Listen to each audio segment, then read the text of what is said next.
大家好啊，我係劉國華，係應屆嘅董事會主席，好感恩啦，今次同大家有個時間分享。我同播道兒童之家嘅相遇呢，可以去到我做實習社工嘅時候，當時呢，我就嚟探嗰個小朋友啦，就見到有一個人就接待我，咁但係後來原來發覺佢係阿陳文耀院長啊，真係好難得一個院長呢係親自接待一個實習嘅同學。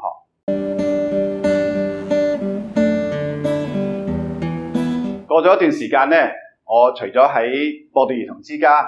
提供咗一啲嘅意見啦，能夠令日間照顧服務咧係成功推行，好高興我喺2010年咧就係加入呢個嘅董事會啦，及至到咧係能夠更加多嘅去真正嘅去觸摸到呢個播道兒童之家嘅服務，好開心喺當中咧，我見到有好多嘅愛，亦都有好多嘅困難，但係咧亦都見到有好多嘅恩典，亦都見到好多嘅喜樂嘅眼淚，真係實在係神嘅恩典，讓我有呢一份去參與播道兒童之家嘅服務。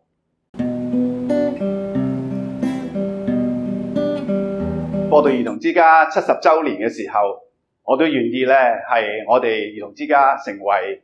神嘅殿、天之門，真係能夠可以拯救一啲困苦嘅，亦都可以帶嚟俾家庭嘅平安，亦都將神嘅名高舉。我哋係用祝福將黑暗轉化，我哋願意更加多嘅神蹟喺我哋呢度見到。這裏是天的門，這裏是神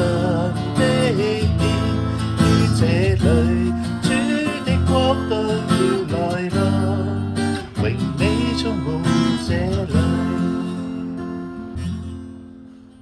燃亮生命，請捐款支持播道兒童之家。